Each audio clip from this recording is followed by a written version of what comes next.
다는 이스라엘의 한 지파같이 그의 백성을 심판하리로다 라고 번역한 원문의 단 야딘 암모 게하드 시브테 이스라엘은 다는 이스라엘 지파의 하나로서 그의 백성과 경쟁할 것이다 라고 번역하는 것이 성경의 의도를 따라가는 것입니다.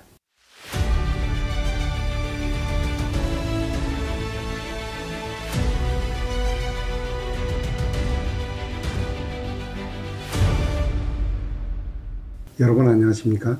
이번 영상은 창세기가 친숙해지기에 22번째 영상으로 창세기 37장의 야곱의 돌려주기에 따른 창세기 49장의 야곱의 예언 중에서 단에 대하여 말씀드리겠습니다.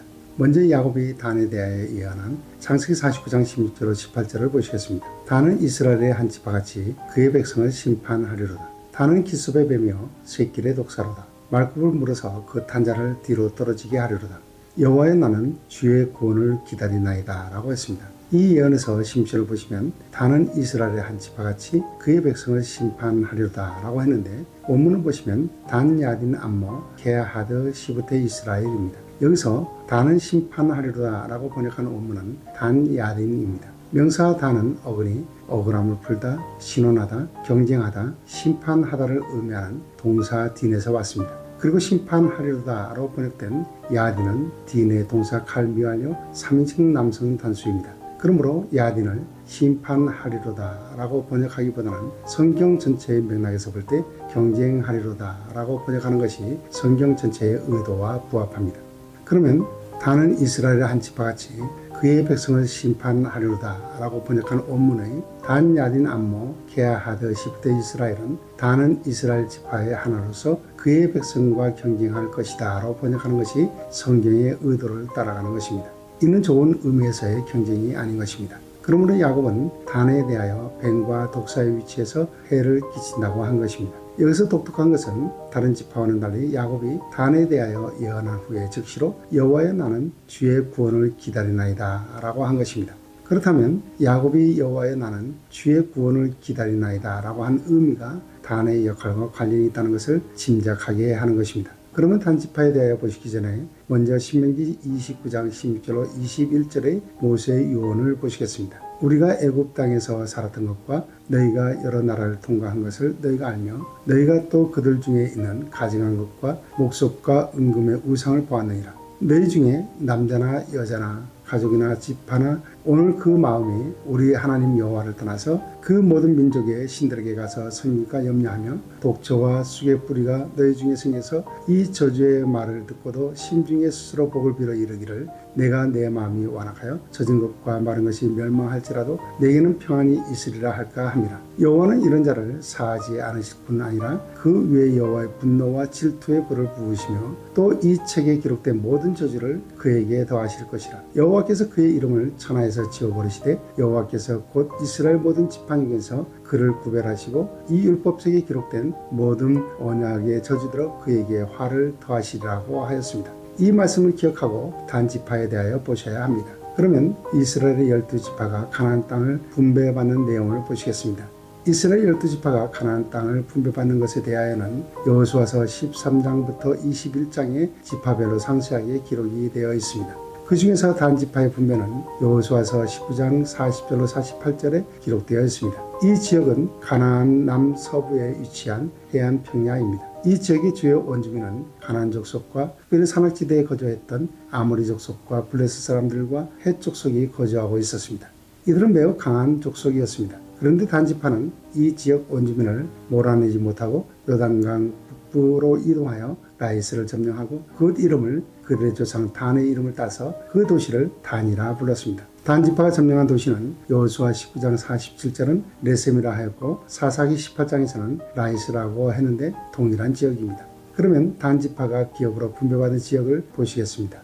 여호수아서 19장 40절로 46절입니다. 일곱째로 단 자손의 지파를 위하여 그들의 가족들의 제비를 뽑았으니 그들의 기업의 지역은 소라와 에스다올과 이르세메스와 사알라빈과 아엘론과 이들라와 엘론과 딥나와 에글론과 에드게와 기브돈과 바알락과 여훅과 부네브락과 가드 림몬과 메얄곤과 락곤과 요빠 맞은편 경계까지라고 했습니다. 여기서 한 가지 제안하는 것은 여호수아 19장 40절로 46절에 이어서 47절을 보시는 것이 아니라 48절을 먼저 보시는 것이 이해하기가 쉽습니다. 그러면 먼저 48절을 보시겠습니다. 단 자손의 지파가 그에 딸린 가족대로 받은 기업은 이 성읍들과 그들의 마을들이었더라입니다. 그리고 48절에 이어서 47절을 보시면 그런데 단 자손의 경계는 더욱 확장되었으니 이는 단 자손이 올라가서 레센과 싸워 그것을 점령하여 칼날로 치고 그것을 차지하여 거기 거주하였습니다.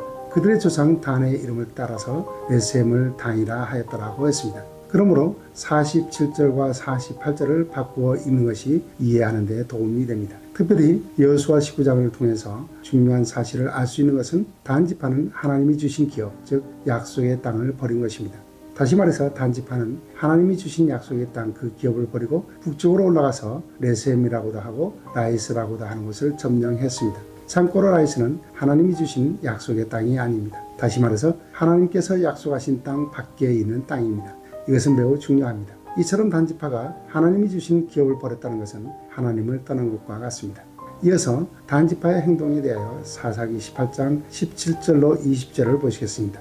그 땅을 정탐하러 갔던 5사람이 그리로 들어가서 새긴 신상과 에봇과 드라빔과 부어 만든 신상을 가져갈 때에 그 제사장은 무기를 지닌 600명과 함께 문 입구에 섰더니 그 5사람이 미가의 집에 들어가서 그 새긴 신상과 에봇과 드라빔과 부어 만든 신상을 가지고 나오매 그 제사장이 그들에게 묻되 너희가 무엇을 하느냐 하니 그들이 그에게 이르되 잠잠하라 내 손을 입에 대라 우리와 함께 가서 우리의 아버지와 제사장이 되라. 내가 한 사람의 집에 제사장이 되는 것과 이스라엘의 한 지파 한 족속의 제사장이 되는 것 중에서 어느 것이 낫겠느냐 하는지라. 그 제사장이 마음에 기뻐하여 에봇과 드라빔과 새긴 우상을 받아가지고 그 백성 가운데로 들어가니라고 했습니다. 이 말씀을 정리하면 이렇습니다. 단지파에서 5사람이 라이스를 정탐하러 갔는데 정탐하러 간 사람들이 미가의 집에 들어가서 미가가 새게 만든 신상과 에봇과 드라빔과 부어 만든 신상을 가지고 나왔습니다. 다시 말해서 단지파는 미가가 새긴 신상과 에봇과 드라빔과 부어 만든 신상을 가지고 나와서 그것을 섬겼습니다.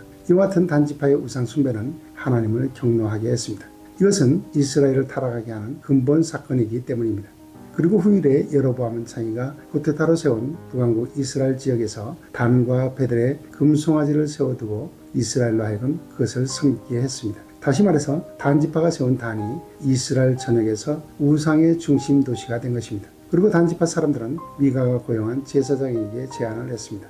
여기서 고용을 했다는 것은 대가를 주고 제사장직을 맡겠다는 것입니다. 단지파 사람의 제안은 사사기 18장 19절입니다. 우리와 함께 가서 우리의 아버지와 제사장이 되라. 내가 한 사람의 집에 제사장이 되는 것과 이스라엘의 한 지파의 한 족속의 제사장이 되는 것 중에서 어느 것이 낫겠느냐고 했습니다. 미가가 고용한 제사장은 단지파 사람들의 말을 듣고 한 사람의 제사장으로 있는 것보다 이스라엘 한 지파 한 족속의 제사장이 되는 것이 자기에게 유익하다고 생각하여 단지파를 따라갔습니다.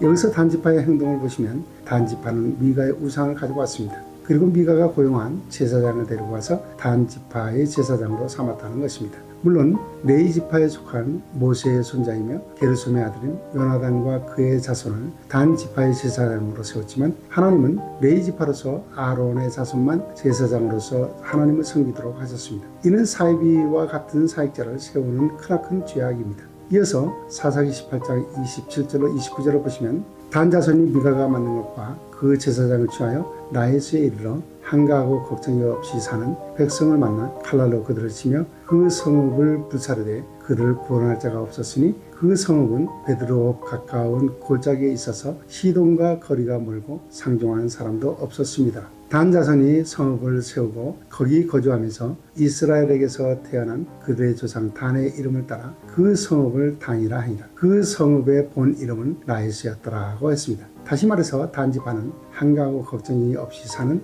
백성을 칼날로 치고 그 성읍을 불사르고 하나님의 약속의 땅, 즉 기업 밖에 있는 성읍을 빼앗았다는 것입니다. 여기서 생각해야 할 것이 있습니다. 하나님은 약속 밖의 사람들도 무고하게 멸하시지 않으십니다. 이 근거에 대하여 창세기 15장 16절을 보시면 내 자손은 4대 만에 이 땅으로 돌아오리니 이는 아모리 족속의 죄악이 아직 가득 차지 아니함이라고 하셨습니다. 이처럼 이스라엘은 아모리 족속의 죄가 가득 차지 않았기 때문에 애굽에서 아모리 족속의 죄가 가득 찰 때까지 기다려야 했습니다. 그러면 아모리 족속을 멸하시고 이스라엘을 가나안 땅으로 인도하신 근거가 되는 아모리 족속의 죄에 대하여 보시겠습니다. 열왕기상 21장 26절입니다. 그가 여호와께서 이스라엘 자손 앞에서 쫓아내신 아모리 사람의 모든 행함같이 우상에게 복종하여 심히 가증하게 행하였다라고 했습니다. 이 말씀은 아합이 이스벨에 의해서 하나님 앞에 심히 가증하게 행했는데 그 가증한 내용이 아모리 사람의 행함같이 우상에게 복종했다는 것입니다.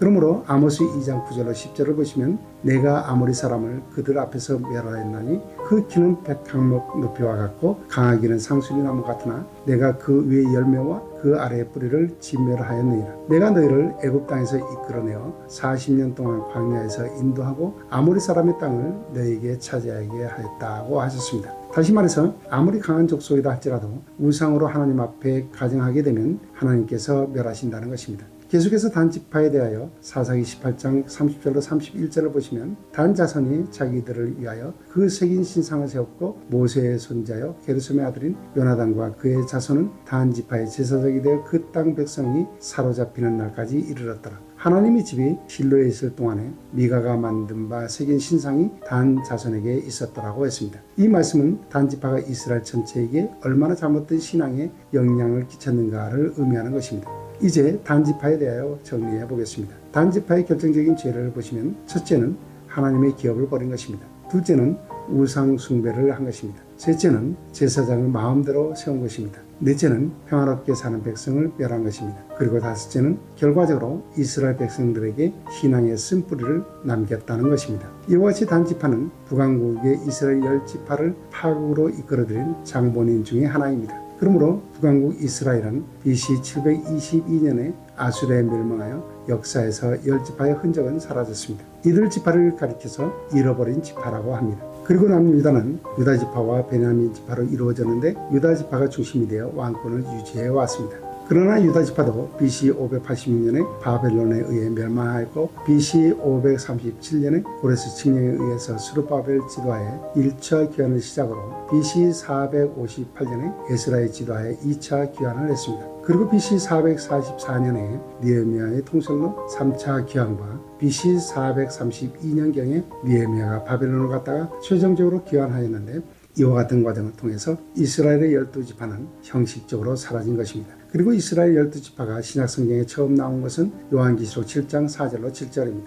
그런데 요한계시록 7장 4절로 7절을 보시면 이스라엘 12지파에서 단지파와 에브라임 지파가 빠진 것입니다. 단지파와 에브라임 지파가 요한계시록에서 빠진 이유는 그들이 우상을 숭배했고 메시아의 통로를 막았기 때문입니다. 그럼에도 불구하고 요한계시록 21장 12절을 보시면 크고 높은 성곽이 있고 12문이 있는데 문에 12천사가 있고 그 문들 위에 이름을 썼으니 이스라엘 자손 12지파의 이름들이라고 하여 다시 이스라엘 12지파를 언급했습니다. 그러나 여기서는 12지파의 이름을 기록하지 않았기 때문에 어느 지파가 들어가고 빠졌는지 알 수가 없어서 12지파의 구성의 의미에 대하여 알 수 없으나 에스겔 48장을 보시면 쉽게 알 수 있습니다. 먼저 각 지파별 분깃으로 단과 아셀과 납달리와 므낫세와 에브라임과 르우벤과 유다와 레위와 베냐민과 시몬과 이스라엘과 스불론과 가스로서 모두 13지파입니다. 여기서 요셉이 빠졌는데 므낫세 지파와 에브라임 지파를 요셉 지파로 보시면 됩니다.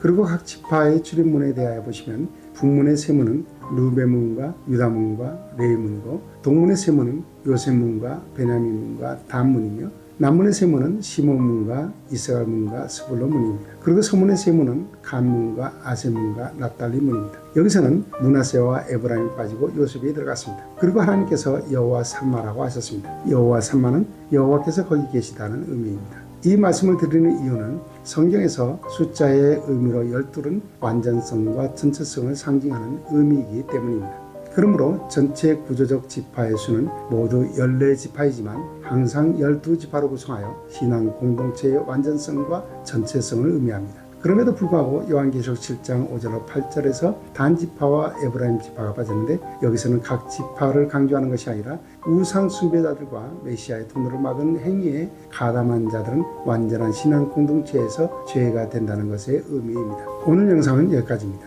다음 영상은 창세가 친숙해지기 마지막 영상으로 요셉의 예언을 보충하여 에브라임 지파에 대하여 말씀드리겠습니다. 그러면 다음 영상에서 뵙겠습니다. 감사합니다.